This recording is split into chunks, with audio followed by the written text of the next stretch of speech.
আমি বাড়ির মালিক মোহাম্মদ মেহেদি হাসান। ওনারা হলো আপনার বোয়ালিয়া বাড়ি। আচ্ছা। আর এখান থেকে 4 মাস আগে আমার এখানে থাকতো, মানে টোটালি বয়স হলো 4 মাস। ওনার দুটো বউ, ইনি হলেন ছোট বউ, ওনার বড় বউর বাচ্চা কাচ্চা আছে, এনার বাচ্চা কাচ্চা নেই। আচ্ছা। এদের এই আশা থেকে এদের অশান্তি, আজ হোক কাইলে মানে এদের সবসময় অশান্তি লেগেই থাকে টুকটাক। আচ্ছা। তা আমি একদিনও বলছিলাম যে তোমরা অন্য কোথাও বাসা দেখো, আমি এসব ঝামেলা ঝঞ্ঝাট আমার পছন্দ হয় না, আমি সহ্যও করবো না।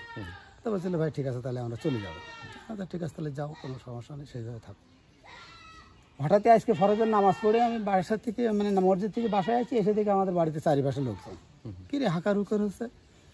তো ওই যে ছেলেটা মানে পুরুষাঙ্গ কেটে ফেলেছে, উনি হলে আপনার ওই আজারুল। আচ্ছা। উনি হলে আপনার ওই যে ওখান থেকে ক্যাকা ছিল যে তুই আমার মেরেই ফেললি, আমার এরকম করে ক্যাকা ছিল। যা প্রতিবেশী সবাই এসে ঘরের দরজা খোলার চেষ্টা করেছে, করে খুলতে পারিনি। বা আমরাও এক পর্যায়ে এসে আমিও বললাম তুমি ঘরের দরজা খুলে দাও, দেয়নি। ও আপনার যে ট্যাবলেট আছে না, ওই গ্যাস ট্যাবলেট ওই মহিলাটা খাইছে। যখন মানে হাঁকার উপর হয়েছে ওর স্ত্রী ঝর্ণা। আচ্ছা, ও খাইছে। খাওয়ার পরে তারপরে আমরা থানাতে রিং দিয়েছিলাম। থানাতে রিং দিলে থানালারা এসছে, তার আগে চৌকিদারের বলে দিয়েছে যে তুমি যে কায়দা হোক বাহির করো না। তো যাক বাহির করতে মানে 1 মিনিট পরেই আমি থানালারা চলে আসছে। আসার পরে ওনারা 2 জনের নিয়ে চলে গেছে, পুলিশ নিয়ে চলে গেছে। এখানে কি চৌকিদার ছিল, কি নাম কি চৌকিদার? ও ইব্রাহিম। এই ওয়ার্ডের চৌকিদার, এই ওয়ার্ডে 6 নম্বর ওয়ার্ডে ইব্রাহিম। আচ্ছা। এখন কি অবস্থা? মেম্বার ছিল, মেম্বার হলো বেল্লাল। এখন তারা কি অবস্থা আছে কি জানেন? এখন জানি না, তবে ওনার মা আর ওনার বোন আসছিল ওই আজহারুলের, বললো যে বাবা আর ওরা চাওতো ভাই বুনটুন, বললো যে সে মহিলা মারা গেছে। ঝর্ণা। আর আজহারুলের অবস্থা কি? আজহারুলের অবস্থা বললো যে আমরা ঢাকায় পাঠাই দিছি। এখন আর এখান থেকে মনে করেন আপনার প্রায় 1 ঘন্টা হবে। আচ্ছা, আজহারুল কয়টা বিয়ে করেছে? দুইটা বিয়ে করেছে। এই যে ঝর্ণা মারা গেছে এলো ছোট বউ। আর বড় বউ কোথায় আছে? বড় বউ গ্রামের বাড়িতে থাকে, বোয়ালিয়া।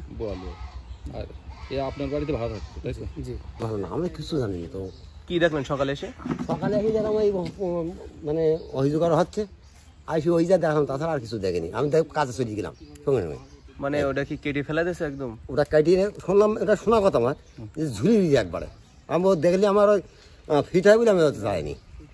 এই ঘটনা, তাছাড়া কিছু না।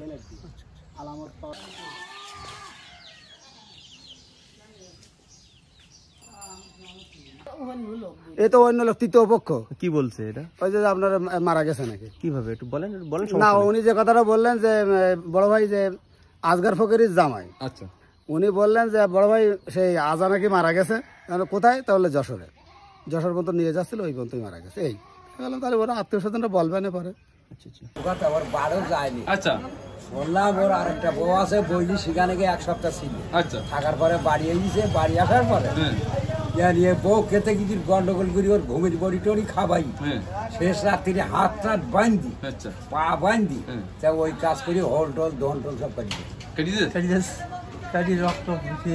বউ ওই নামাজের সময় লোক টোক সব দেখা হয়েছে। তাই এখন ওর ওই খাতাতে ঢেকে ঢেকেছে, তাই ও বউ আর ও স্বপ্নে দেখতে। তা ওই আর বাড়ির পাশে সেই লোক দেখায় সামনে দেখতে, আর রাত পড়বে দরজা খুলি থাকে সঙ্গে সঙ্গে সব করে দিবে। এবার ওই মহিলা ভেঙে দিছে, গ্যাস ট্যাবলেট বেশি খাইয়ে সে হাসপাতালে পুলিশ নিয়ে যাচ্ছে। পুলিশে আর পুলিশের কি অবস্থা এখন? আমরা তো পুরুষ মানুষটা যার কেটে দিয়েছে ও তার শুনলাম ঢাকা নিতে কি হবে। মানে কি আবার বলেন তো? 10 দিন এক বড় ওই বড় বড় কাজ নেই তো, ছোট বউ কাটি দেস যে তুই ওখানে 10 দিন থাকলি কেন?